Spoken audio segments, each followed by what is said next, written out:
Morning, everyone. This is our webinar. On the 10 hats for every business. So it's quite an interesting one. I like this one. And it's something that we've actually implemented both at Naylor and another business just recently, over the years as well. But it's a really good thing to be doing, is looking at this. So it's worth knowing, and also worth knowing a bit more about. So welcome. So what we're going to do is, well, that was just my big hello. So I'm just going to sort of always tell everybody how we operate in Naylor. I know most of you know, but we have core values here. So we use iCharge, which is integrity, care, have fun, accountability, respect, and growth. And the whole point of this is that we say to all our team is that as long as you have these core values and you act on these core values, we will support you. And you have to have these core values if you want to work with us as well. So I'll just sort of break it out here what it is. But I always start with that because I think it's key to have core values for any business. So if you haven't got them, it's worth thinking about them.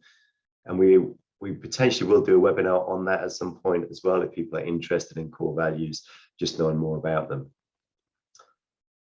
Just the webinar schedule. So we've already done 5, and this is our 6th one.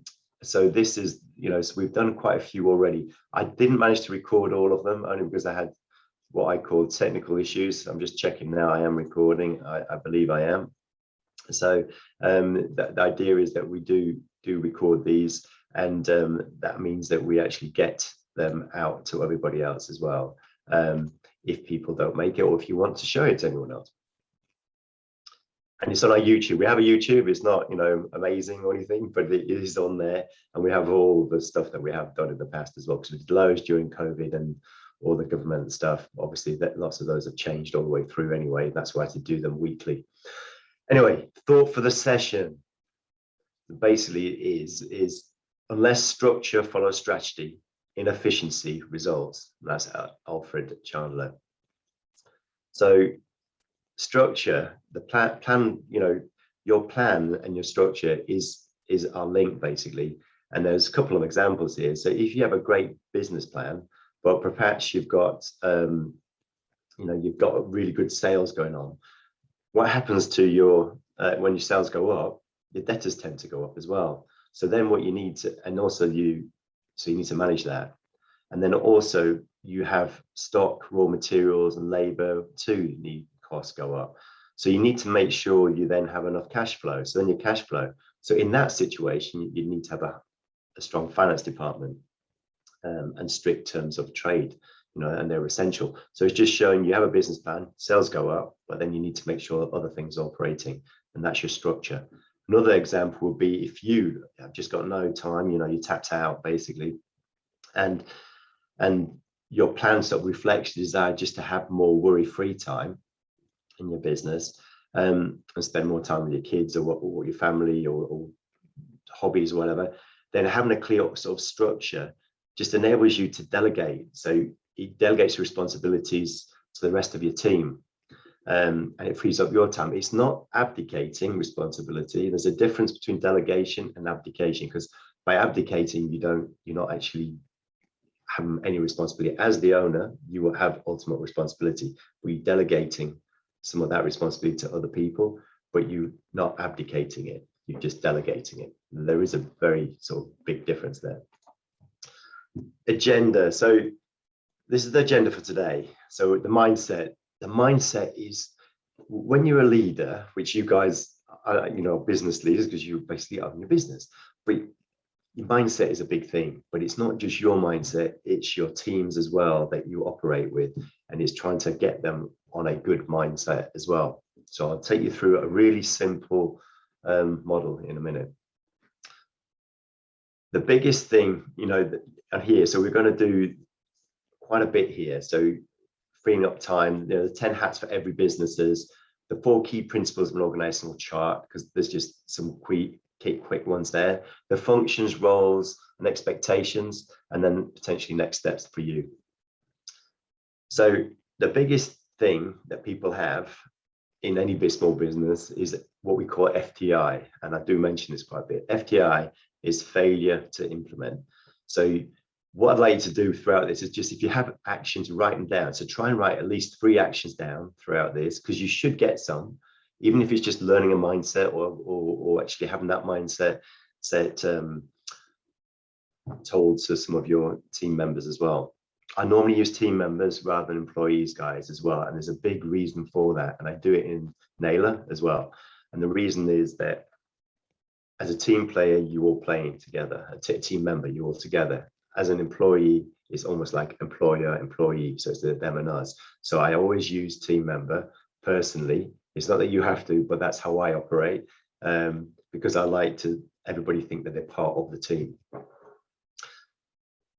So with all this, though, just write them down. And the mindset. So we're going to sort of look at a few things here. And the ceiling of complexity. We'll discuss how to free up some time capacity. That's always a big thing, even for me, even, you know, all the time. You always have to think about it, because there's so many things coming down at you as a business owner for taking your time away, or from the family or whatever else it is you have to do as well. And then we're going to be talking about the, you know, the leads in, so it leads into the key principles of the organizational chart and the functions, the roles, and the expectations of each department or hats, basically. So with the hats, that's like a department. And it's useful to know these, and you'll see why later. Because at the moment, you probably all, or most of you, are wearing all of the hats yourself. And if you haven't, you have at some point, definitely.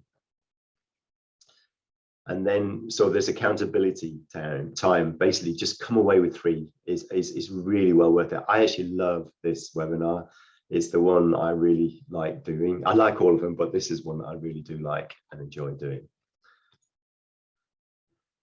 So mindset, your mindset. Then before we start, it's just, you just need to have a can-do attitude, not a should do this. It's I can do it. So it's just have that attitude. So who is responsible for your business plan and your structure? And that's basically you. You are the one that's responsible for your business plan and your structure. So it's you that needs to make sure it's happening. If you don't have it, it's worth doing them, definitely. And even if you just write it down, just on rough, so you have an idea of what you want, then that starts to, you know, matriculate into something. But just work out what happens when you tapped out, as in you have very little time. So if you're already working long hours and feeling out of control because of cash flow problems, poor team performance, or competitors dropping their prices or anything like that, it's who's responsible for this. The difference there is that business is challenging, and you do have to, you know, when you have problems, you have to try and take control of what you can take control of. And the big thing there is your plan, and your structure is a big part of that thing that you can actually take control of. So let's just put things into perspective. And this is one of the easiest and probably one of my favorites. I use it with my team a lot. So it's, and they might get annoyed with it sometimes, but it's very, very simple. It's called orbit. So orbit, it means you've got the OAR at the top, which is called above the line, and below you've got the BED, the bed. So I'm going to start below the line because I normally start there, but it can be used, this orbit, as a concept. It's a great one to improving it, you know, your team members' motivation, communication, engagement, and results and a group situation. And if you're below the line, you're basically trying to justify and everything. You've been a victim, basically. So you've been a victim. So it's blame. So you blaming something or somebody for something. You're excusing. You're making an excuse for not doing something, an excuse for something happening to you, an excuse for something, and you're denying. You're actually denying what's happened, or denying what you've done, or denying the situation. So that's the victim mentality. You're justifying why. So you speak from the you, being, you know, like, it's a bit like they say, childlike, out of control. So what's good if you feel out of control, because we all do. I mean, I did actually this Monday on something, but then you try and take control. You look at your sphere of influence and what you're able to control. And that's a bit I'm going to talk about a little bit about. I've got a quote from Stephen Covey, but Stephen Covey is a great guy, the 7 Habits of Highly Effective People. but one of the 7 habits is taking control of your sphere of influence, or of control, things that you can control. So you go above the line. So this is all below the line. You don't want to be blaming, you don't want to be excusing, you don't want denying, and you don't want your team to be doing that. You want them to go above the line, which is the victor, the choice. You have a choice of what you do. So it's ownership. Take ownership of any issues. Take ownership of the problem. Take ownership that you made the mistake. And that's accountability as well, and responsibility. So that's above the line. So you taking ownership and accountability and responsibility and able to move things forward. And it makes a big difference when you start looking at that. And when you can actually, when you know this, above the line, below the line, you can see yourself when you're down below the line, denying, excusing, and making, and blaming people. You need to start going above the line and say, well, what can I do about this?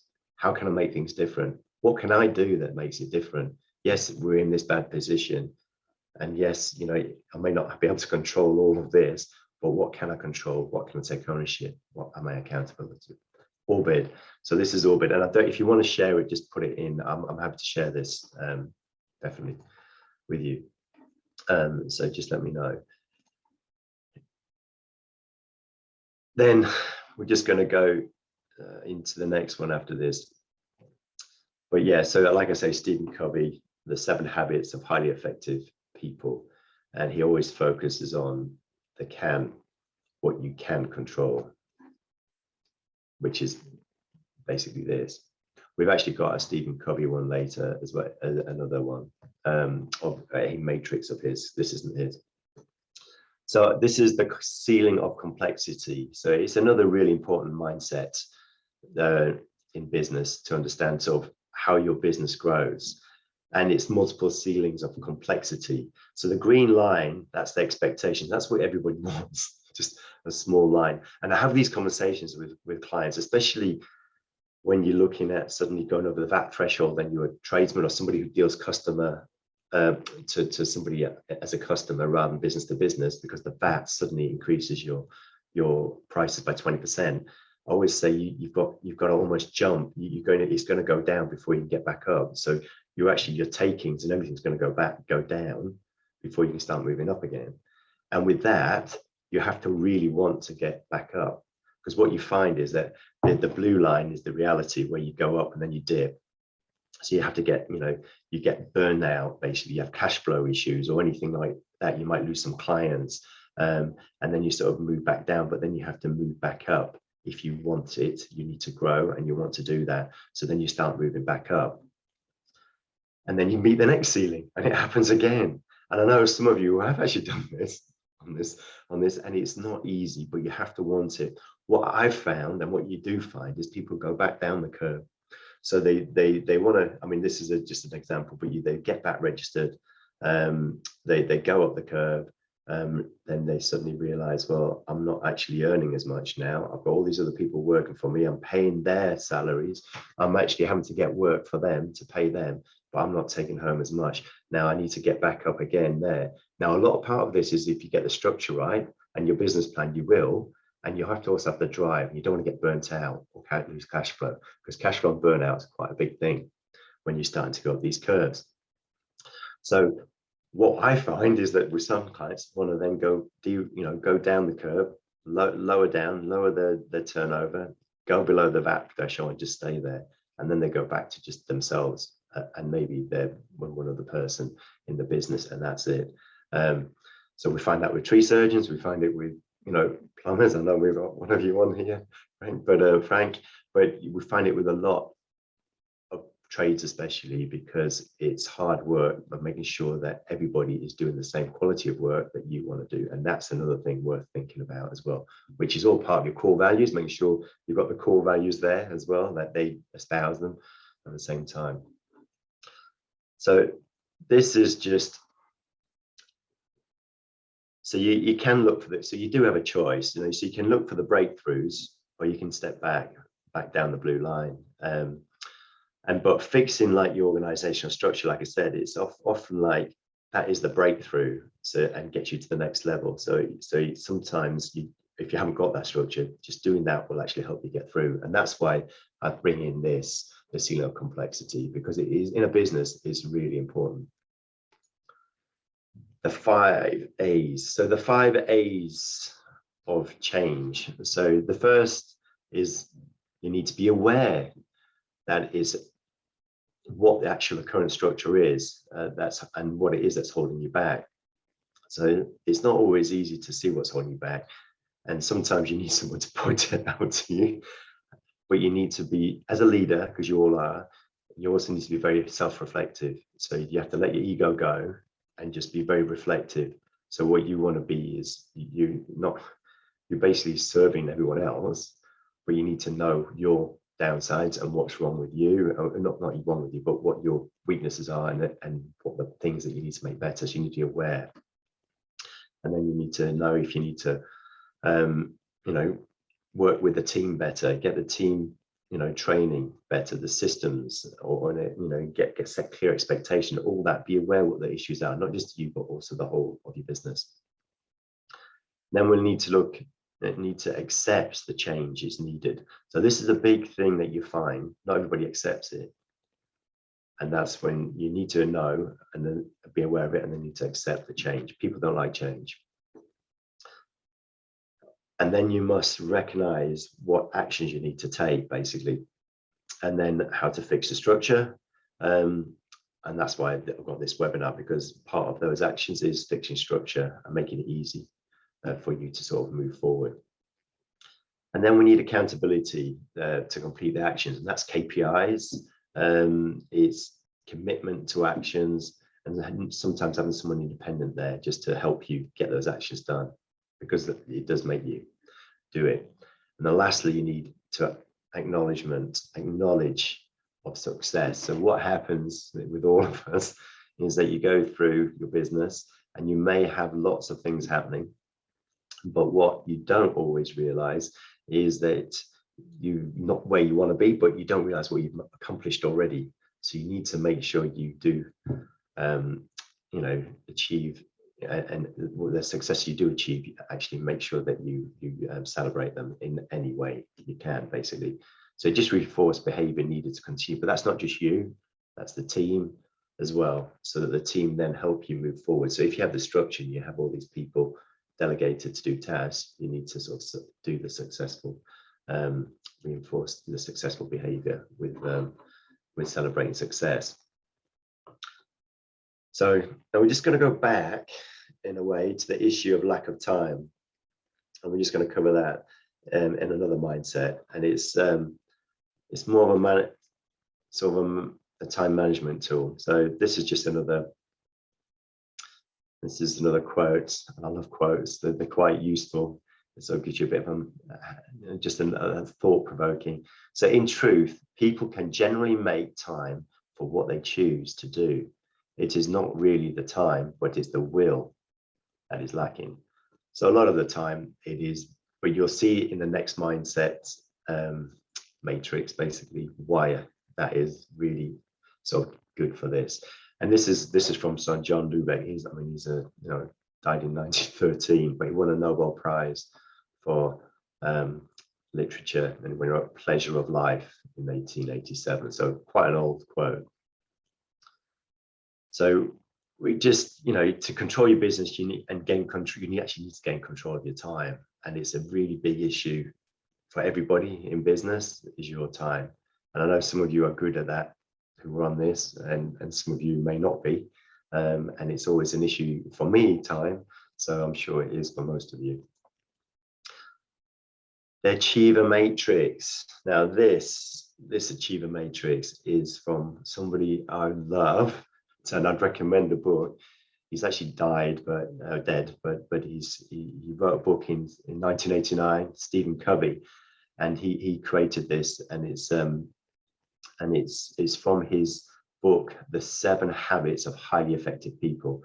It's quite a thick book.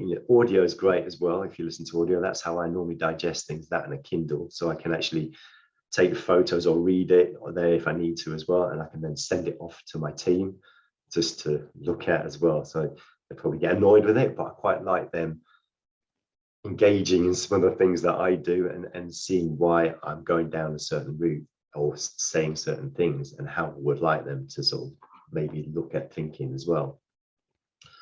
So those are just some little tips if you're interested in that sort of thing. So that's Stephen Covey's The 7 Habits of Highly Effective People. But this matrix, what it does, it allows you, but you have to think of it properly in these different quadrants, and you've probably seen it, lots of you already. It gives you the ability sort of to prioritize your task based on importance and urgency. And once you start thinking about this now, if you haven't already, you will actually see where certain things are. And we do spend a lot of time in some quadrants that we shouldn't, when we should in others. And I'll take you through the quadrants now. So quadrant 1. So that's urgency, basically. And that represents the things that are both urgent and important. And it's where you sort of tend to handle unhappy customers or deadlines. You need to spend some time in quadrant 1. But it also needs to realize that importance of activities that become urgent through procrastination. And that happens so much in business, that you procrastinate, not you, but people procrastinate over something so it doesn't get done until near the deadline.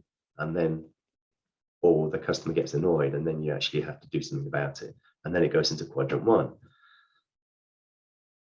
Or it could be just because you don't have enough prevention planning and planning in place. So quadrant 2, so that is the quality. That's what you really want, quadrant 2, especially as a leader. This is the quadrant that you want. So quadrant 2, that sort of represents the things that are important but not urgent. So this is like planning, anticipate and prevent problems to empower others. So you plan for empowering others.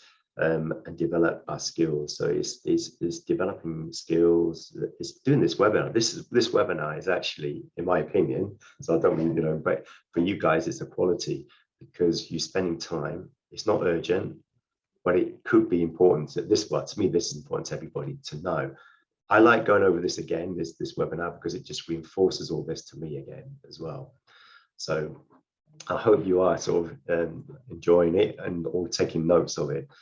And then by ignoring this one, and it does happen when you're spending all your time in quadrant 1. So when you spend a lot of time in quadrant 1, you don't have time for any other quadrants, and you're always doing deadlines, and getting things out. You need to somehow free up time and get into quadrant 2, because you do, without quadrant 2, which is the quality one, you can't sort of plan or make things go better. You just actually just like a hamster in a wheel, just going round and round, which isn't what you want. You want to get off that wheel and actually have some thinking time.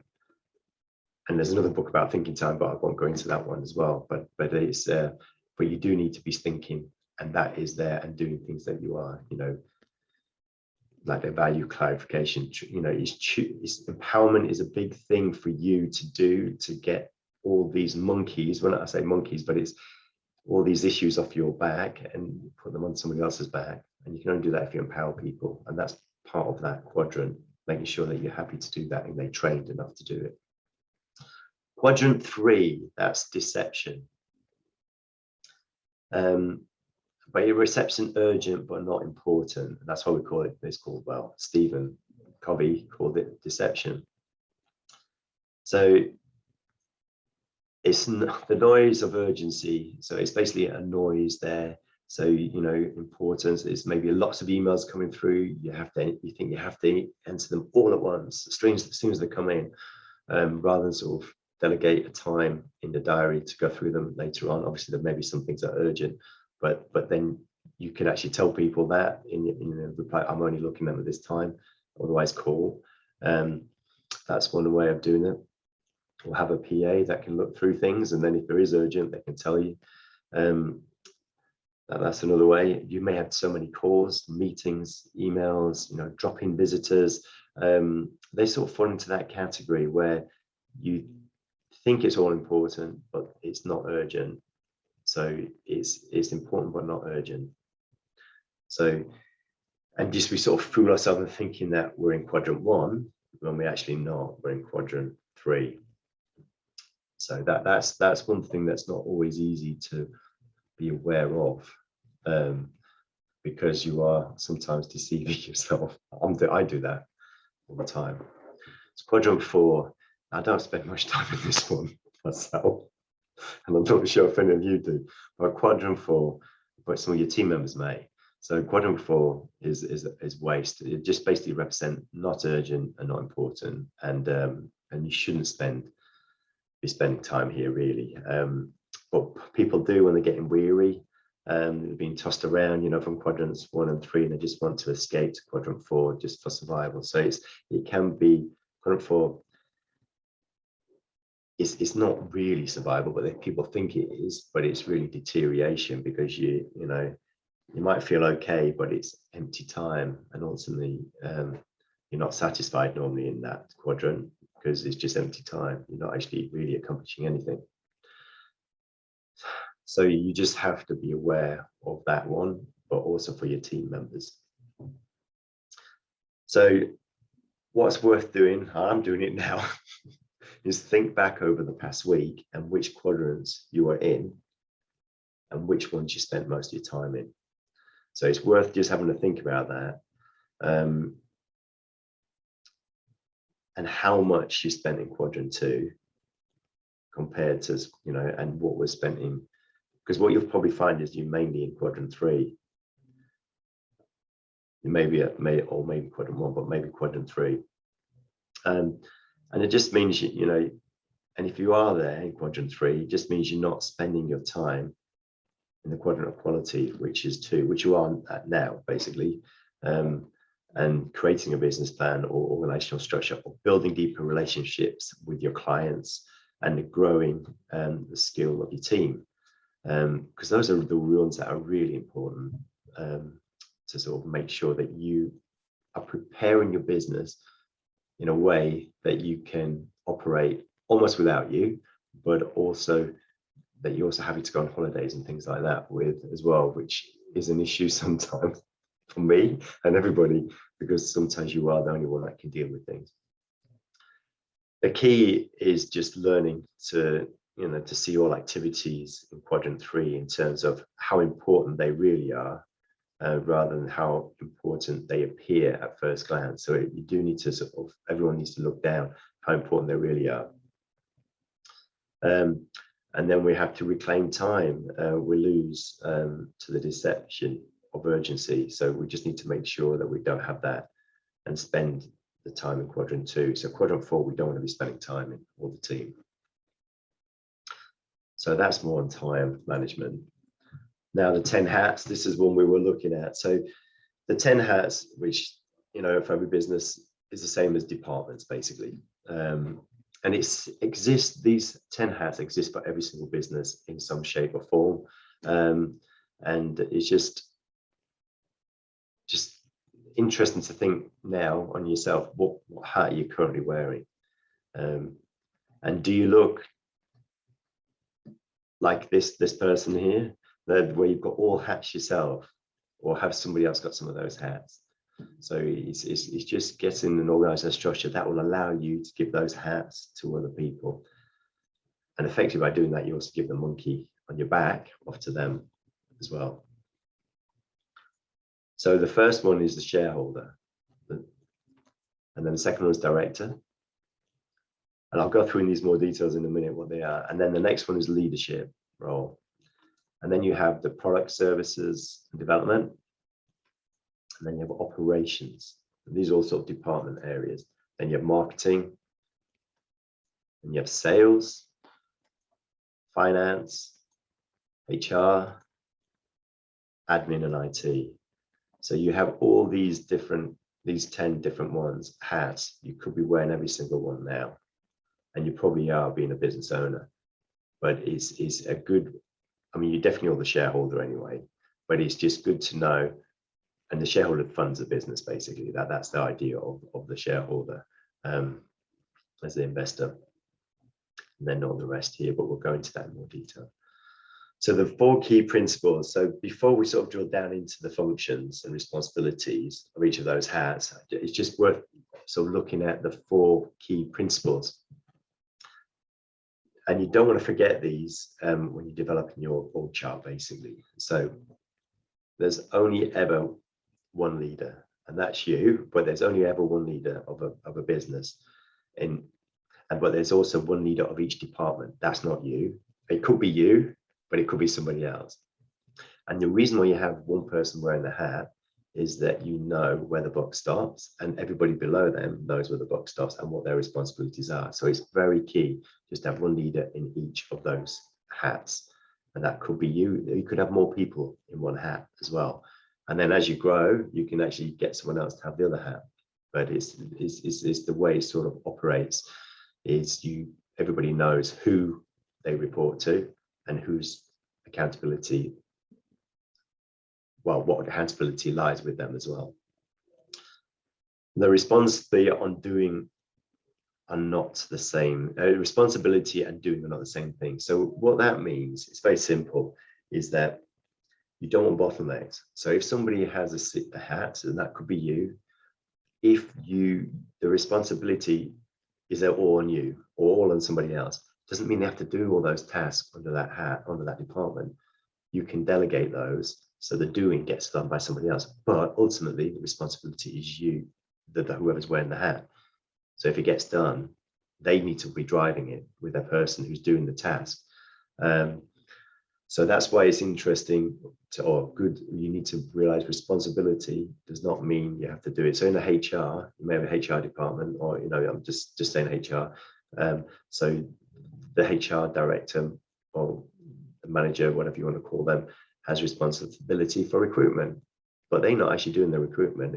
Could be a recruiter that they actually have, reporting to them, but they have to ensure that actually happens. So the doing gets done by the recruiter, but they have to make sure it happens because it's their responsibility. And you have to deliver that, as you don't want anybody bottlenecking it, because as soon as you bottleneck, that's it. And you should have KPIs and all this on this, so make sure things happen as well. Roles before people. So what that means is define the role first, what you want, what the role is, rather than sort of doing it around a person. So a person, you don't want to say, oh, this great person, I can give them this role. What you want to do is, this is the role I need. And if they can do that role, great. If they can only do part of that role, that's, they have that hat and then this hat, and then you might think, oh, well, they can do that for a while, but as we grow, I'm going to have to get somebody else in to do that hat. And then lastly, function determines responsibility. So it's basically, in order to understand which department each key responsibility fits into, it's useful just to look at the function of each department first, and that's what we're going to do now. So you just need to know the function, and that determines basically the responsibilities. We're not going to go into massive detail, but it's just an overview. So here, you've got the shareholder. They finance the business, basically, plain and simple, put money in. A lot of you, this time, basically, you put your £1 per share in, and then it's time, or you may even put a lot of loans in, but as a director's loan. Then director, they maximize your shareholder value. So you are the director, and I know if you have other directors, they're trying to maximize what you can take out of the business. Leadership, basically, that sort of implements and plans effectively. So the idea is that the leader is making sure everything is strategy and everything's there so that you can move things forward. That is the structure, is the business plan. And it's just making sure you've got followers as well. As a leader is only a leader if you have followers, basically, and people that are wanting to work with you and for you. Product service development. So this develops the products or services for sale. So whatever it is that you services, set the products, that's what they do. Again, that's probably you. You may have other people. Operations generate cash. So that's basically invoicing, making sure that you're doing the tasks that you are doing. Well, the invoice is actually the finance, but it's making sure you are doing whatever it is you're doing. service, products, whatever you're doing to make sure that you get money coming in. Marketing, just to generate leads, and sales, convert prospects to customers. Finance, that's to manage the cash. HR, enrolls and engages the team, and admin IT maximizes efficiency, obviously using the IT to the best, and admin to make sure that things just run smoothly. Now you are probably wearing most of these hats, some of them not, but there's a lot there that we all wear as business owners. Now this just shows the structure, so it's a bit easier when you see the structure. I prefer pictures because it makes it a lot easier.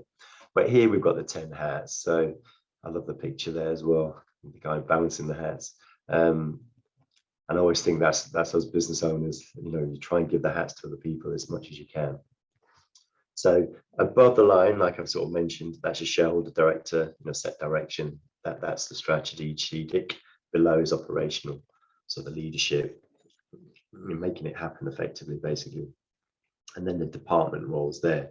Like I said, people can wear more than one hat, even if you've got, if you've got a team. And each department should theoretically have KPIs if you've got people there, especially because then you are making them go towards what you need them to, because it's not always easy. Not always easy. So then let's go into function determines responsibility. So the fourth key sort of principle of the 10 hats is function determines responsibility. So if you're not sure which department or task belongs, refer to the function department. So work out the roles that you need within each department, and remember that some could be part-time or contracted out, and it sort of just creates a list of key key responsibilities for each role. So for example, like the function of the operations department is to generate cash. So you may currently, have people in your operations team making calls to slow paying debtors. So because it's the sort of the finance department's area, so you get them to manage it. So get them to contact them rather than operationals, because then they can get on with getting the money in, generating cash by the services and products they've got. And then likewise, if you have operations team members doing admin tasks, that's ineffective because they're not getting on and doing what they should be doing. You give that to the admin department if you have all these different hats or whatever. So it's just working out what's going on there. So hang on, have I gone? No, that's the right one. So determine responsibility. So this is just an example. So it's a bit difficult because we would potentially do this as a seminar, so you could actually go through it better and we sort of talk about it. But this is basically responsible for a marketing manager. So the function is to generate leads.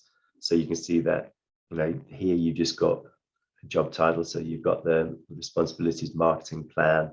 You've got a task, KPIs. So you've got the KPIs there to make sure that they are on target to what you want them to do.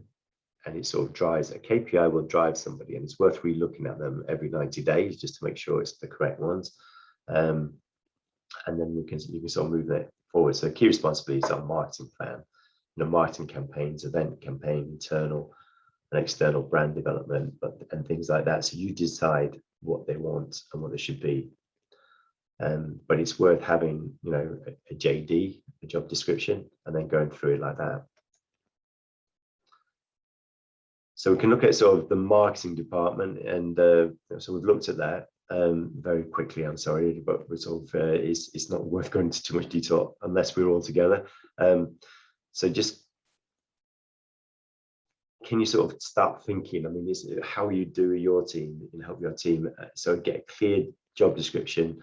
It just sort of strengthens expectations, priorities, reporting lines. So it gives it clarity of the role, expectations, basically. And sort of implements best practice as well, like KPIs and what you want them to look at as well.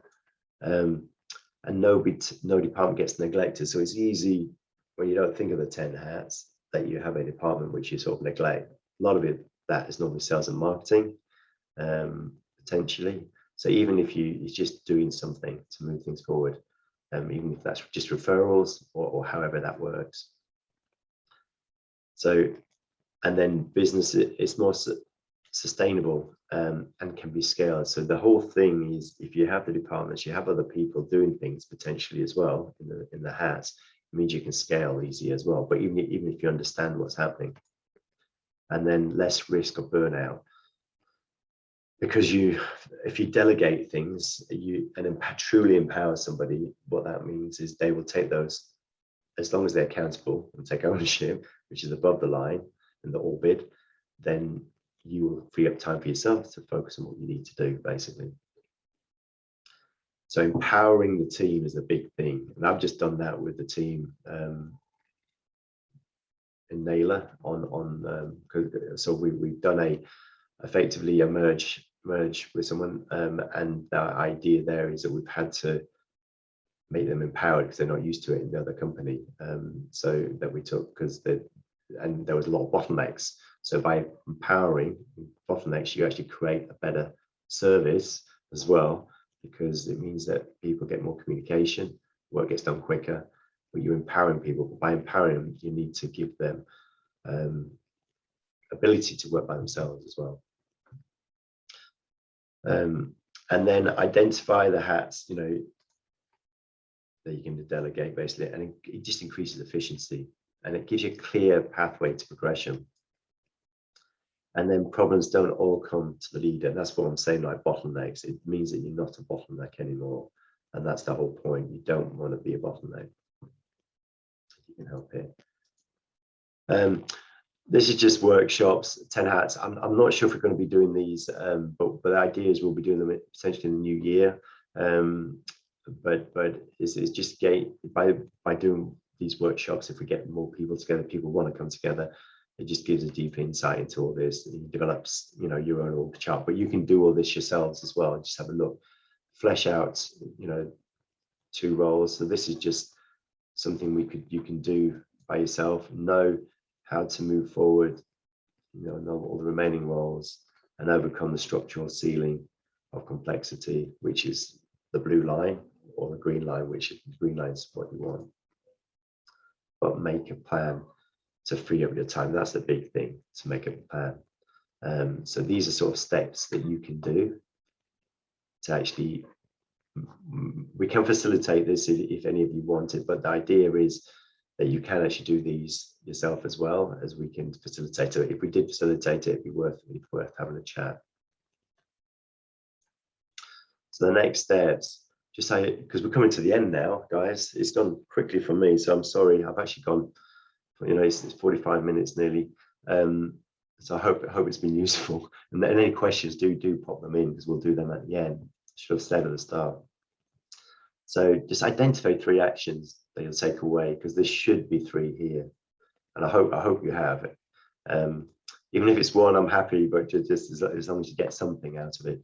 And this is something always I ask myself, and I always try and get actions. If I go to a seminar or webinar or something, is there any actions that I want to take from it? And I put them down, and I try and sort of put a time frame for myself to do them in. Doesn't always happen, but that's what I aim to do, and that's what I try and do. So what are you going to do from this? Are you going to do nothing?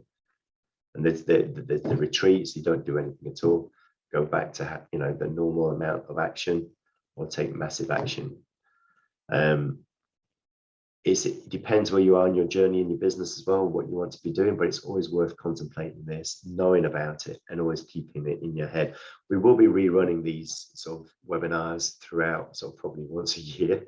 Unless people will need them more, we might do it 6 months, because everybody depends when you are in your cycle in the business, if it's useful. So if you ever, this will be on video as well, so you can always retrieve it from the YouTube whenever you wish. And always talk to me as well, obviously. So, are there any questions? Is the next question from me. So, I am not sure if you do, but do pop them in. I mean, one thing that we do find is that you can't always do the 10 hats and delegate everything. Depends how big your business is. But actually understanding that you have these 10 hats does help. And you can outsource things as well. So there are things you can outsource. And obviously you can't really empower them massively because it all comes down to you, but you can outsource them. And then just think of anything you can do on that side. But it's and those like the steps, I'd always go back, and I'm going to go back quickly to it if I can. The orbit one is always worth knowing there. So that to me, the orbit is always worth sharing and actually understanding, because it is really simple. So ownership, accountability, responsibility, that's above the line, that's the victor, where you have choice, and use the I. And then below the line is the victim, so where you justify everything using the bed, which is blame, excuse, deny. So the blame, excuse, deny, you don't want to be, and you don't want your team to be. But you also need to recognize when people are there as well, because people do tend to go there without actually, so I'm just going to go all the way back, without actually realizing what they're doing, and you want to try and get them to the next one. Well, that's got a question, so I missed that. Could I have a copy of the session, please? Claire, yes, yeah, you very, very welcome to do that. I'll send that to you. That's fine. And there's also a video as well that will come out to you all. Well, you won't come to you. There'll be a YouTube link potentially, and it's also on our YouTube. So I am just going to just parting thought. Again, it's Tom Peters here, so none of someone else. So management is about arranging and telling. Leadership is about nurturing and enhancing. And I'd add to that, you are, as a leader, you are needing to nurture and enhance and empower, basically, as well. And if you don't empower people, it does mean trust as well. But if you've got those core values there, and you know that your team espouse them, then people tend to do what you wish. And if they don't, you just try and help them on that journey to actually understand what it is you want. So thank you very much. And I hope that has been useful. I'm just going to try and end slideshow if I can, and come back to me. I don't know if I can stop sharing. So thank you very much, guys.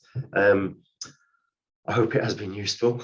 There will be more of these webinars, like I say, this is the 6th one.